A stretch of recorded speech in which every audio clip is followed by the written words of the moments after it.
Wow, feels different being in a bigger car. Nimezoea kuendesha gari ndogo sana. Anyway, nice for a difference. Good evening, ladies and gentlemen, and welcome to The Business Coach, a show in which we out to help entrepreneurs better their businesses. My name is Ian Dennis. As you can see tonight, we're going to be exploring the executive car business. On the first half of the show, I'm going to be having a conversation with Melvin of Executive Hub, just to share with me his story, literally a very interesting story about a 21-year-old who's out to conquer the world. And after the break, I'm going to be linking up Melvin to Greg Omondi of Marvel Executive Cars. You guys, it's a very, very interesting show that you have lined up. So ladies and gentlemen, welcome to the show. So Melvin, today you've guaranteed us luxury. Courtesy of Executive Car Hub. Yeah. It's quite interesting because where we are right now is a far off dream from exactly how your story has been. You're just 21, which is very interesting. Yeah. And you told me that you had to quit school for you to venture into business because of circumstances. Just take me through your story. How exactly has it been for you? I can say it wasn't my choice to drop out of school. I was doing a luxurious course, as everyone will say, back in the village. Yeah. I was taking automotive engineering, but it reached a point I saw my parents were struggling. They were struggling so much because I have another brother who's still in a national school. So I had to quit and start helping them in paying my school fees. You're the first one in the family? Yeah, I'm the first one. Interesting. And where were you studying? I was studying in Meru National Polytechnic. So take me through that particular process, because I know it's, what's it called, you were young, everybody wants to pursue your particular course, you want to go through a tertiary education so that, quote unquote, go look for a job. But here you are, you've seen your parents are struggling and now you have to, what's it called, make that decision to quit school. How exactly was it for you? Okay, I had so much resistance from my parents, that was first. Because they were saying I'll get involved in maybe people who will ruin my life. So moving out of my home, coming to Nairobi to start a business, it was against my parents' will. Ah, interesting. Yeah. So just take me through, okay, so you've already made that decision, you already quit school because you've seen your parents are struggling. Ulianzia wapi? Okay, nilianzia as a mechanic in a garage. Yeah. So I was to be trained and then I started doing mechanic. But the deal that was to be set, I was to be paid 300 shillings per day. For my that was your first hustle after school now? Yeah. For my fare and lunch. But up to a week, they stopped paying me and I stayed there for 1.5 months and so that they were just tricking me. So I opted to leave and start some other hustle. So the next hustle ilikuwa nini? I went to Juja. I was staying with my friends. Back when I was a mechanic, I was staying with my aunt. I acquired a motorbike from my cousin. Then I started being a... So ulikuwa mtu wa bodaboda? Yeah, nilikuwa mtu wa bodaboda. Alright, so you did that for how long? It was 2 months. Oh, 2 months? Yeah. As a bodaboda, just trying to fend yourself. Now being in Nairobi, you did have as in just you alone, your family is in Meru? Yeah. You did for 2 months, and then what exactly did you do next before you started landing into the executive car business? I can say the bodaboda helped me to start executive car. Because while I was still in bodaboda, I started involving myself with car hire. But the business was self-drive mostly. So I was looking for clients, then I'm coming and being paid commission. So after some while, I was to be paid maybe per month. They calculate the number of clients I've brought. Then they give me the commission, but they didn't give me the commission. So I left. But now I had a large clientele, but I didn't have the vehicles and I didn't have the... Oh, so you built your clientele over a period of time? Yeah. So after leaving this company, I have the clients, but I don't have the vehicles. Now that's where Executive Car was. Interesting. So how did you start the business? How did it come about? So let's say nini una gari yako, but you already the clients. Yes. So because I was getting my clients from social media, now the hustle was changing them from self-drive to these chauffeured driven cars. Yeah. All right.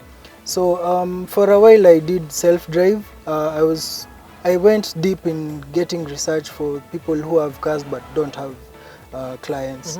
So I did that for a while until a time it was reported that a friend of mine gave his car to another client. Then it went and he was called and told the car was found somewhere vandalized.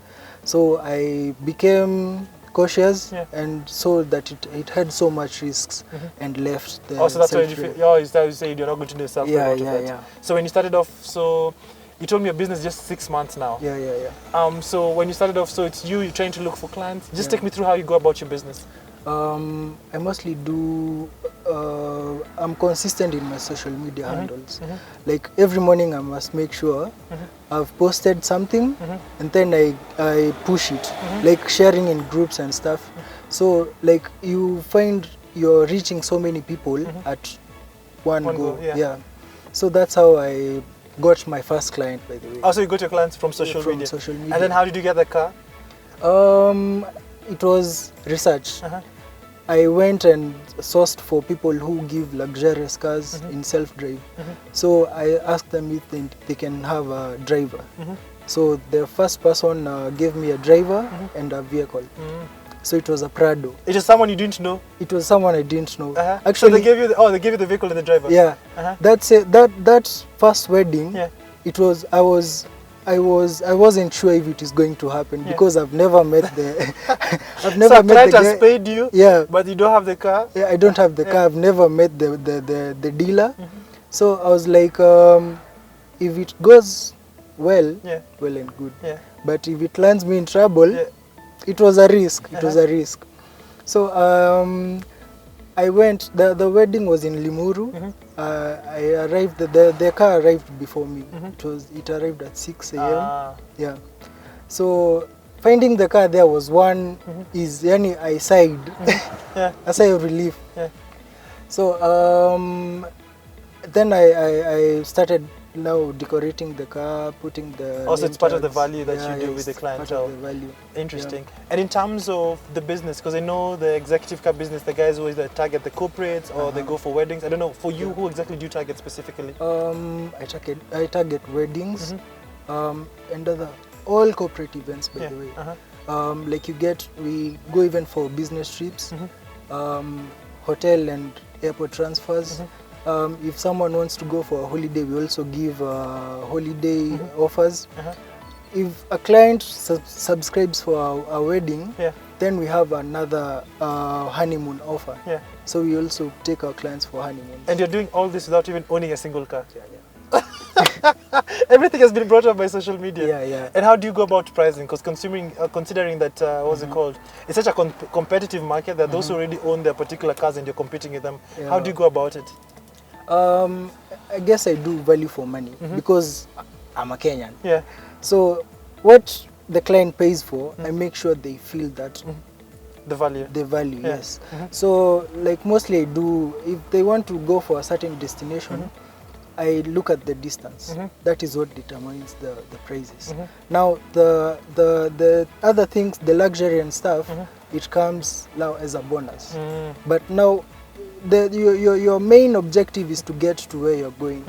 Now the luxury is the other. It comes as a bonus. So, and how has it been dealing with clients? Because considering they have met you on social media, you have no office. How do you go about it?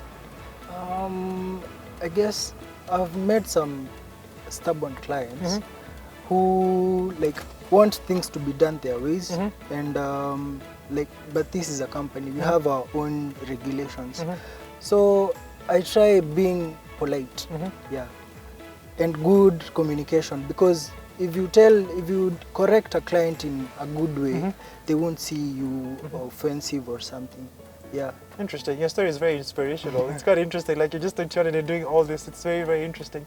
And just as you experience in business, because you're very new at this, and I can see the confidence. You've told me you've dealt with so many different clientele. What are some of the challenges you're experiencing? Because I know there's no business that comes without a challenge. The first challenge I go through is the time frame of the clients. Maybe you find a client has a wedding maybe this Saturday, and we have not talked the whole time, because I usually we have like 3 weeks prior to the wedding so that we can plan. I go Yeah. visit the site Yeah. so that we can know maybe if the car is suitable Yeah. is suitable for the wedding. wedding, yeah. Because I won't give maybe this S350 Mhm. to go to somewhere and it goes and gets stuck in mud. Ah. So I'll prefer 4x4 Or knowing which the is venue high. first, yeah, yes. yeah. And just as you come to a close, what's the dream for you in terms of the executive car business? What exactly would you want to see yourself in the next coming couple of years? So the next time we're meeting you, how many cars are you going to own? Where will it be? I can't say the number, Uh-huh. but I'm looking forward to own a big fleet of various types of vehicles, Prados, Range Rovers, so that I can meet the needs of my clients. Maybe when I have 2 weddings or 3 weddings in one weekend, I won't feel burdened. Yeah, the Interesting. burden. Yeah.